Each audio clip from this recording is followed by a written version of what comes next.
अस्सलाम वालेकुम नाज़रीन, आसपास होम कुकिंग में आपको वेलकम करती हूँ। आज मैंने आपके साथ शेयर की है मूंग दाल के दही बड़ों की रेसिपी।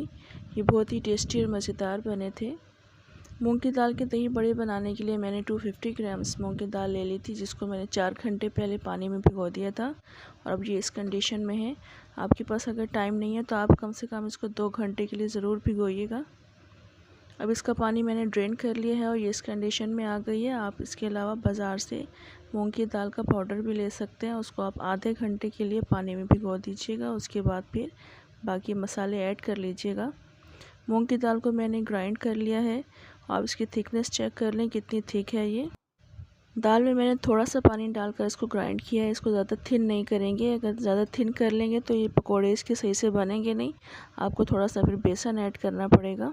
मैंने 1 टीस्पून नमक डाला है और 1.5 टीस्पून कुटी हुई लाल मिर्च डाली है और 1 टीस्पून इसमें मैंने ज़ीरा पाउडर डाला था और हाफ़ टी स्पून मैंने इसमें लहसुन का पेस्ट डाला था। इसको डालकर अच्छी तरह से मिक्स कर लेंगे। ये सब चीज़ें डालने के बाद, मसाले डालने के बाद इसको मिक्स कर लेंगे। और मैंने बेकिंग सोडा डालना भूल गई थी तो मैंने मीठा सोडा इसमें डाल दिया है हाफ़ टी स्पून। ये छोटे टीस्पून थे तो मैंने इसको 2 दफ़ा करके डाल दिया है, जो कि हाफ़ टी स्पून बन रहे थे। इनको अच्छी तरह से डालकर मिक्स करेंगे और मिक्स करने के बाद इसको आधे घंटे के लिए छोड़ देंगे। मैंने काउंटर पर ही छोड़ दिया था रेस्ट देने के लिए। अब आधा घंटा गुजर चुका है, उसकी कंडीशन देख लें। ये सही से रेडी हो गया है। अब मैंने दही का बैटर रेडी करना है तो मैंने 750 ग्राम्स दही ले ली है, यानी 3 पाव दही है। इसको अच्छी तरह से मैंने मिक्स कर दिया है और इसमें मैंने पहले 1 कप पानी डाला है और उसके बाद फिर मैंने दूसरा कप पानी डाल दिया था। मुझे थोड़ा सा गाढ़ा लग रहा था तो मैंने थोड़ा सा पानी और डाल दिया था। पानी डालने के बाद मिक्स करेंगे और मिक्स करने के बाद इसमें हम मसाले ऐड कर देंगे।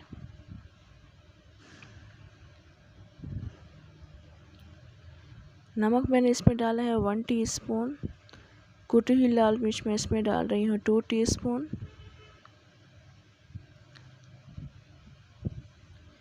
ज़ीरा पाउडर मैंने इसमें डाला है 1 टीस्पून और लहसुन का पेस्ट डालेंगे हाफ़ टी स्पून। इन सबको डालकर अच्छी तरह से मिक्स करेंगे।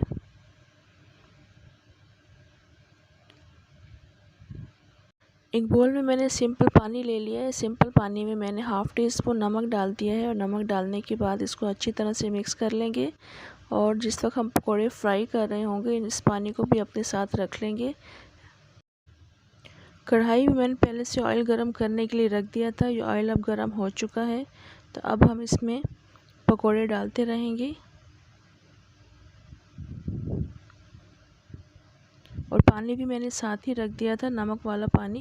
ये पकोड़े जिस वक्त फ्राई होंगे तो हम साथ ही साथ इसको पानी में डालते रहेंगे, ताकि जो पकोड़े पानी में डालने के बाद फीके पड़ जाते हैं और नमक डालने की वजह से फीके नहीं पड़ेंगे और नमक इसमें बिल्कुल बैलेंस रहेगा।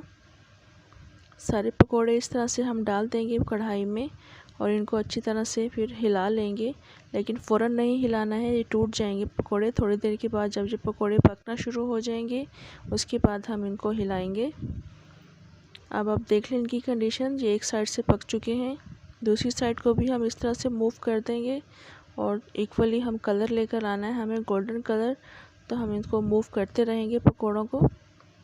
इस तरह से हम मूव करते रहेंगे ताकि इवन कलर आए सब में।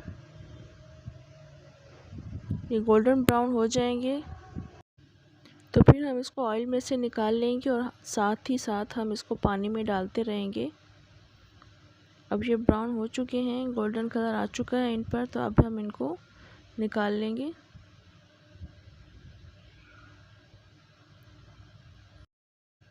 पकोड़े जिस वक्त गर्म होते हैं तो ये बहुत जल्दी पानी सोख कर लेते हैं। इनके लिए सोख टाइम 1 मिनट काफ़ी रहेगा। जब तक ये पानी में सोख होंगे हम दूसरा बैच डालेंगे। दूसरा बैच डालने के फ़ौरन बाद हम इन पकोड़ों को निकाल लेंगे। 1 मिनट से ज़्यादा इनको सोख मत कीजिएगा। ये सारे पकोड़े हम इसमें डालते रहेंगे पानी में।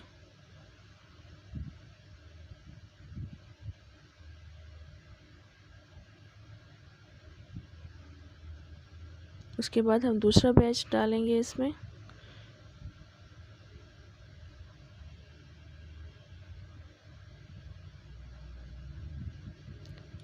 ये पकोड़े भी इस तरह से हम डालेंगे और फ्राई कर लेंगे। जब तक ये फ्राई होंगे हम पहला वाला बैच पानी में से निकाल लेंगे और हल्के हाथ से प्रेस करके पानी से निकालेंगे।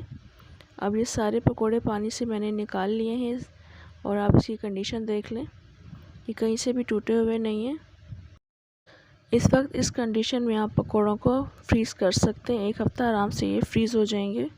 और ये वाले लास्ट बैच मैं आपके सामने डाल रही हूँ पानी में। इसको भी 1 मिनट के लिए पानी में सोक करेंगे और मैं आपको दिखाऊंगी कि मैंने कितने हल्के हाथ से इसको प्रेस किया था और पानी ड्रेन किया था। इन पकौड़ों की कंडीशन भी आप देख लें, सॉफ्ट है और पानी उन्होंने अच्छा खासा एब्जॉर्ब कर लिया है। और ये वाले पकौड़े भी मैं 1 मिनट के लिए पानी में सोक करूँगी। ये अब सोक हो चुके हैं, 1 मिनट गुजर चुके हैं और अब मैं हल्के हाथ से इन पकौड़ों को पानी ड्रेन कर रही हूँ। आप देख लें, हल्के हाथ से कर रही हूँ, पकौड़े टूट भी नहीं रहे हैं। सारे पकौड़े इस तरह से हम पानी ड्रेन कर लेंगे और फिर हम इसको दही में डाल देंगे।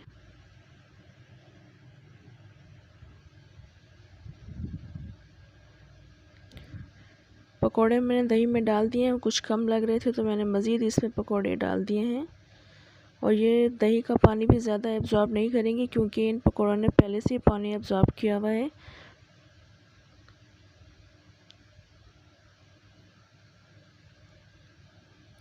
अब मैंने 1 टीस्पून इसमें ज़ीरा डाल दिया। ये भुना कुटा ज़ीरा है, इसको मैंने भून लिया था और हल्के हाथ से मैं इसको मसल रही हूँ। हाथ से इस तरह से मसल के इसको दही बड़ों में डाल देंगे। इसका बहुत अच्छा फ्लेवर आता है, ये ज़रूर डालिएगा। डालने के बाद इसको मिक्स कर देंगे और फिर हम इसको सर्व कर देंगे।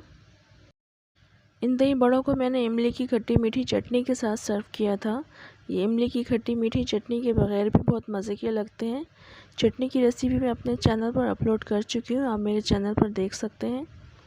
और ये दही बड़े बहुत ही टेस्टी और मज़ेदार बने थे, इसको ज़रूर ट्राई कीजिएगा। रेसिपी अच्छी लगे तो लाइक और सब्सक्राइब ज़रूर कर दें। इसी के साथ इजाज़त दें, अल्लाह हाफ़िज़।